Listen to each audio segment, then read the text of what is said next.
On this Tuesday night, separation anxiety. I think the dominant question I was hearing in British Columbia is, why is Alberta doing this? It's my job to ensure that they have hope in Canada again. How Western premiers are trying to present a united front. Ottawa's controversial lawful access bill, what it means for your privacy, and why some tech giants are threatening to pull out of Canada. Protests on the Prairies, why some communities are pushing back against AI data centers. Breaking news, Canada's new measures to stop the spread of Ebola. Plus, NASA's next giant leap, the new mission to build a base on the moon. Global National with Donna Friesen. Reporting tonight, Jeff Semple. Good evening and thank you for joining us. A flurry of late-breaking news to tell you about tonight, and we begin in Alberta, where Western premiers and territorial leaders have just wrapped up 2 days of meetings. The summit took place against a backdrop of Alberta separatism, with that referendum now set for the fall. Despite those tensions, the leaders tried to present a united front. We need unity, certainty, and stability that enables each province and territory to develop their economies and to export their resources to the world. We are all stronger members of a united Canada. But the leaders did clash over several issues, including pipelines and treaty rights. Our Heather Yourex-West is outside the meeting in Kananaskis tonight. Heather. Jeff, while tension was high between the Alberta and BC Premier over pipeline politics heading into this meeting, it was the relationship between Danielle Smith and Manitoba Premier Wab Kinew that seemed to erupt here in Kananaskis over treaty rights. So to everybody here, I just want to tell Premier Smith she looks great and Team Canada great. A not-so-subtle nod to the issue overshadowing this year's meeting, as Western Canada premiers donned Team Canada soccer jerseys, a gift from the BC Premier during the traditional group photo. One of many signs of division, including this, the Manitoba Premier sitting down first with Treaty 678 and Blackfoot Chiefs in Calgary Monday before joining premiers in Kananaskis. Smith's referendum call coming a week after a judge ruled in favor of Alberta First Nations that a binding separation referendum would infringe on treaty rights. The conflict between the two premiers on full display. The issue, I think, in the court is whether that duty to consult should apply to citizen-initiated petitions. And that's where I think that the court erred in judgment. Sorry, I'd like to respond. So I think we know that is not correct. A lot of what you just said there, Premier Smith. It's not up to the petition gatherers to fulfill the duty to consult. It is up to you as the Alberta government to fulfill the duty to consult. And I would agree with the judge's ruling that is going to infringe on rights. While the meeting concluded with a joint statement in support of a united Canada, BC Premier David Eby says he continues to be very concerned that the referendum is moving ahead. That very clear language at the beginning of the communique is a reassurance to me. I remain incredibly anxious, frankly, about this. I've seen the Brexit referendum. National unity is sure to be a big issue all summer long and will loom large when all of Canada's premiers next meet for the Council of the Federation in Prince Edward Island this July. Jeff? Heather Yourex-West in Kananaskis tonight. Thanks, Heather. And at that same news conference, BC's Premier also confirmed reports that Canada has now struck a major agreement to export liquefied natural gas to Germany. The deal will reportedly involve the Separatism facility on BC's north coast, with a capacity for 12 million tons of LNG per year, making it Canada's second largest LNG export facility. We have about $88 billion in projects that are moving towards final investment decision, including the largest private sector investment in Canadian history, LNG Canada Phase 2. This has been the work of years, and Separatism's LNG is a project of the Niska Nation, proud treaty nation, modern treaty nation in British Columbia. The 20-year agreement is expected to be formally announced and signed tomorrow. Turning to political news out of Ottawa now, where Mark Carney's slim majority government may be about to lose its first MP. David Akin joins us now. So David, what have you learned? Well, Jeff, Montreal MP Stephen Guilbeault's political future has been in doubt ever since he quit Mark Carney's cabinet over that deal with Alberta that could see a new oil pipeline built to the west coast. Now, Global News has learned that Guilbeault will address the Liberal caucus tomorrow morning about his political future, and the expectation is he will quit his Montreal seat altogether. Guilbeault was Justin Trudeau's environment minister and as such was reviled by many in the West, but he remained extremely popular in Quebec. Guilbeault's departure will be a problem for Carney, as several Liberal MPs have told us they worry that the Liberal Party under Carney no longer has room for a climate activist like Stephen Guilbeault. Jeff? David Aiken in Ottawa. Thank you, David.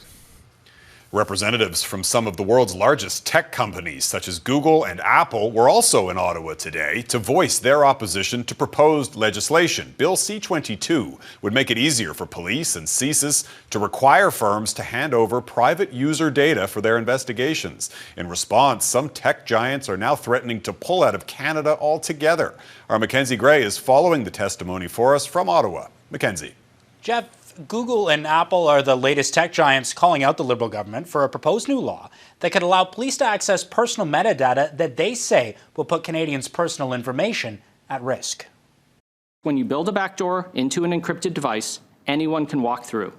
And because so much depends on encryption, we can't take that risk. A risk to things like Canadians' iCloud accounts that Apple warns would be easier to hack if the new law is passed. Concerns that led popular messaging app Signal and VPN provider Proton to threaten to close Canadian services. Canada already has an effective, transparent system where law enforcement can apply to the courts for reasonable assistance orders subject to judicial oversight. But those laws aren't good enough, according to the Liberals, who are now proposing to force telecom companies to retain metadata of all their users, not just people suspected of committing a crime, including transmission information, for up to a year.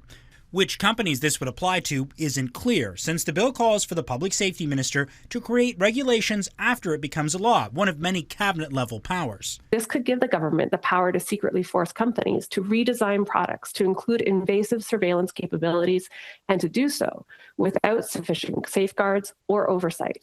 The Liberals maintain any information would only be given to police after a judicial process and wouldn't include things like emails and search history. What my focus is to make sure that we actually catch up to the rest of our partners, particularly Five Eyes countries who have a lawful access regime.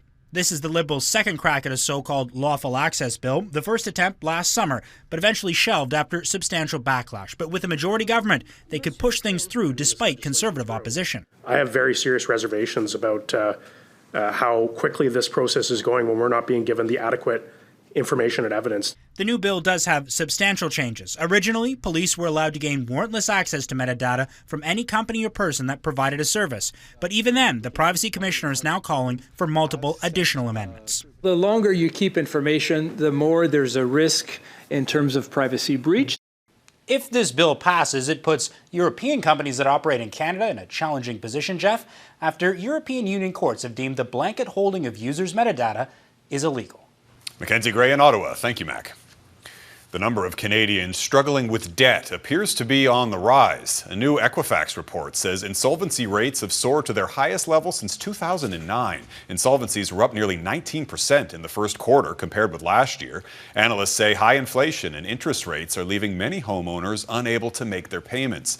Total consumer debt also climbed almost 4%, up to $2.6 trillion in the first quarter. Heat warnings are in effect across parts of the prairies. Temperatures in parts of southern Saskatchewan climbed above 35 degrees today, marking the hottest temperature recorded in Canada so far this year. And it was a similar picture in southern Alberta. The heat is expected to hang around for several days.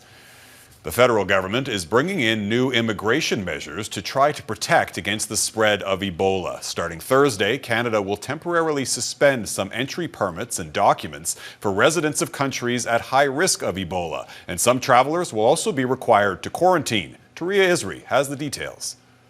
Canada is effectively cutting off travelers from Ebola-stricken areas, but stopping short of calling it a full travel ban, like the one now in place in the U.S. With the seriousness of the potential public health risk, we're taking the necessary measures to protect Canadians. Starting Thursday, the federal government will stop processing travel documents from the Democratic Republic of the Congo, where an outbreak is raging, Uganda and South Sudan. The pause includes temporary and permanent resident visas and electronic travel authorizations. This will not apply to Canadian citizens. Those returning from the affected countries will be required to self-isolate for 21 days.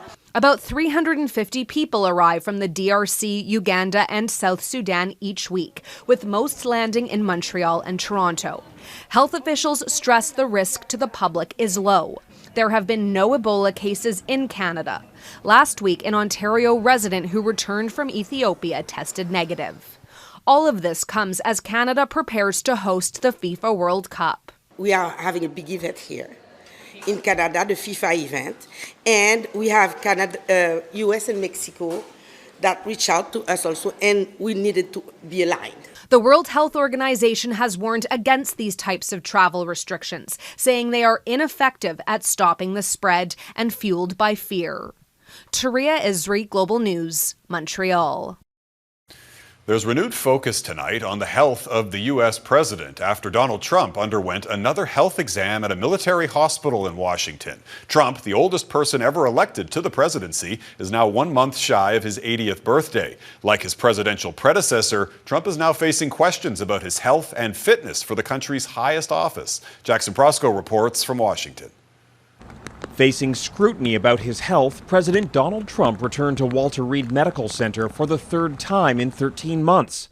Everything checked out perfectly, he posted, without offering details. The only reason they need to go to Walter Reed is if they're going to do a colonoscopy, something under anesthesia, or advanced imaging. The concern isn't going away.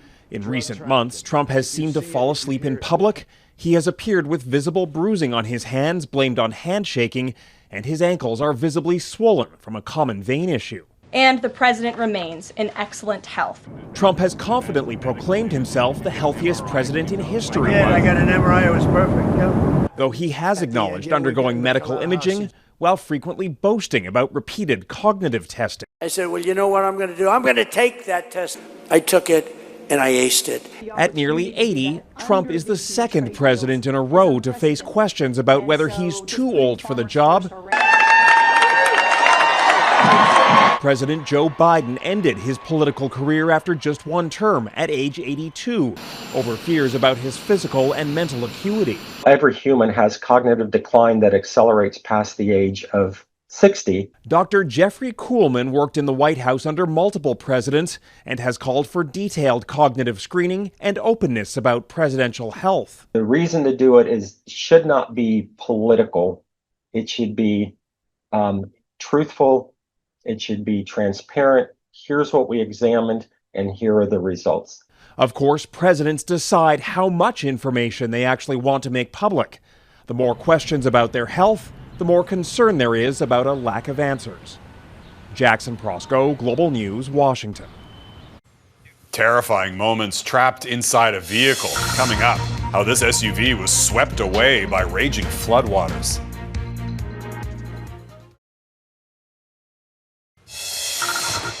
Days of heavy rain in China caused this bridge to collapse, sending a vehicle and its occupants into a fast-flowing river. The SUV had reportedly broken down and the driver couldn't reverse from the already damaged bridge. Incredibly, everyone managed to escape unharmed. Rescuers in Laos are trying to reach 7 people trapped inside a flooded cave. They entered 1 week ago, but heavy rain triggered flash flooding and then blocked their exit. There's been no contact with them since. Rescue divers have made it about 100 meters into the narrow flooded cave and are now working to pump water out. Rescue workers from Thailand, who helped with a similar rescue of a boys' soccer team in 2018, have also been brought in to assist. And in Belgium, 4 people, including 2 children, have died after a crash between a train and a school minibus. 5 other students are in critical but stable condition. Authorities say the train crossing's safety barriers were down at the time.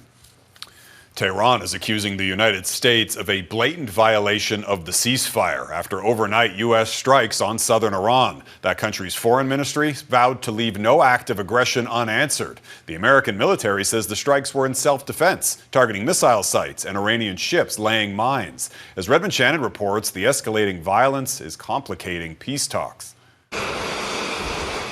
U.S. Secretary of State Marco Rubio arrives for a trade mission in Armenia, a nation that borders Iran.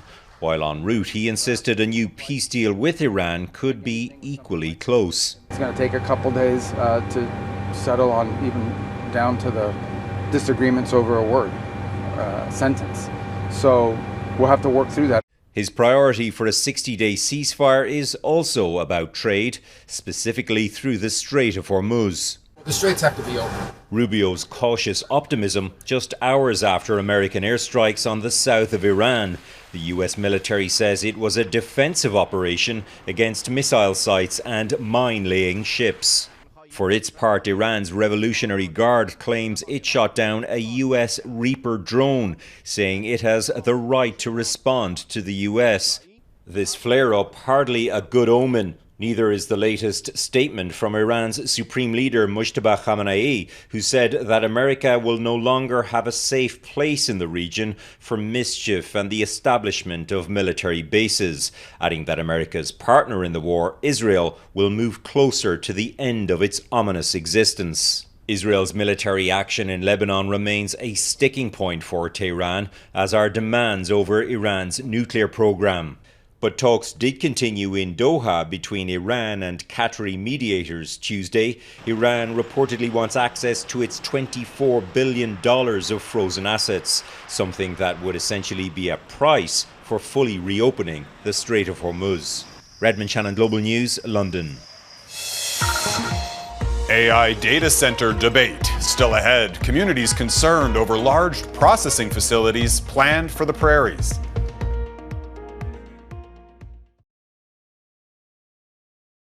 The rapid rise of artificial intelligence is fueling the need for more AI data centers. The computing facilities require a lot of power to process AI's intense workload. The centers are now popping up across Canada, and the need for larger facilities spanning thousands of hectares has made the prairies a popular target. As Melissa Ridgen reports, some communities are now pushing back over concerns for the environment. Wide open spaces like this outside of Winnipeg are wide open targets for the AI industry. The prairies, with cool temperatures for 8 months of the year and plenty of underground water to tap into, are ideal for data centers that need constant cooling. But 13,000 Manitobans feel they're not ideal for humans or the planet. These centers just use an enormous amount of power. And there's a number of other issues with AI data centers I think people will be well aware of, whether it's to do with water consumption or sort of local impacts such as noise and air pollution. Premier Wab Kinew has said data centers could give Manitoba a big economic boost, but a poll found half of Manitobans would rather not. The Premier seemed to get the message. Look at the AI data centers that are being built all across America. They're using hundreds of megawatts, gigawatts of power. We need to have a serious conversation in this province about the future of our economy. And I would much rather have technology serve the people of Manitoba than have the people of Manitoba serve technology. This former pea processing plant on the outskirts of Winnipeg is being converted by Bell Canada into what's considered a small data center. Not small enough for some in the area. What I see, at least, is a great disregard for the environment and for people. Bell says Canada's data sovereignty relies on controlling AI on the home front rather than relying on foreign networks, and hope to build another one outside of Regina. But they're getting pushback there too. Say no to AI! Say no to AI! All of these are small potatoes compared to what's proposed near Grand Prairie, Alberta. A data center campus that will sustainably marshal in a new era of innovation. A $70 billion AI park built in Wonder Valley, backed by celebrity investor Kevin O'Leary. The Alberta government's already waived an environmental impact assessment for the project. While conversations continue around use of AI, this environmentalist says the discussion should include data centers. I think that there should be a bit of a pause until we've actually had, a concerted analysis and sort of society-wide discussion of whether this is something that we want to be pouring our collective resources and banking our energy future on. Melissa Ridgen, Global News, Winnipeg. NASA shoots for the moon. Up next, the astronomical plans to build a base on the lunar surface.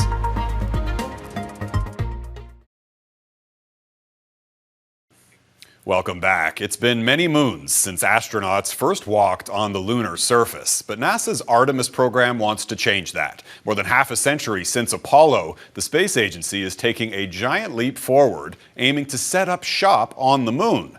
Heidi Petracek reports on the plans and why Canada might be cut out. Sam Bell reporting to Central. Hollywood has often imagined life on the moon, an experience that turns into a rough ride for Sam Rockwell in this 2009 film. It's one small step for man. While humans first landed on the lunar surface for real more than a half-century ago, NASA intends to do it again with one difference. The goal in the 60s was just get there. And now the goal is get there and stay. Tuesday, NASA said it's picking up its pace. Figuring out what works and what doesn't. NASA awarded Blue Origin $500 million Tuesday to deliver the first lunar terrain vehicle to the surface. But there's still the question, just what is a moon base? Is it just a collection of robots that are close to each other, or is it a collection of robots plus humans visiting from time to time? NASA intends to figure that out over 3 phases. The first will deliver scientific equipment to analyze just what it will take to survive the moon's harsh environment. The second aims to build permanent infrastructure by 2032. After that, Moonbase will be home base for our Artemis crews and will encompass long-duration stays, expanded robotic and human capabilities, and an enduring presence on the lunar surface. Officials say Moonbase could encompass more than 50 square kilometers. So far, Canadian tech won't be there.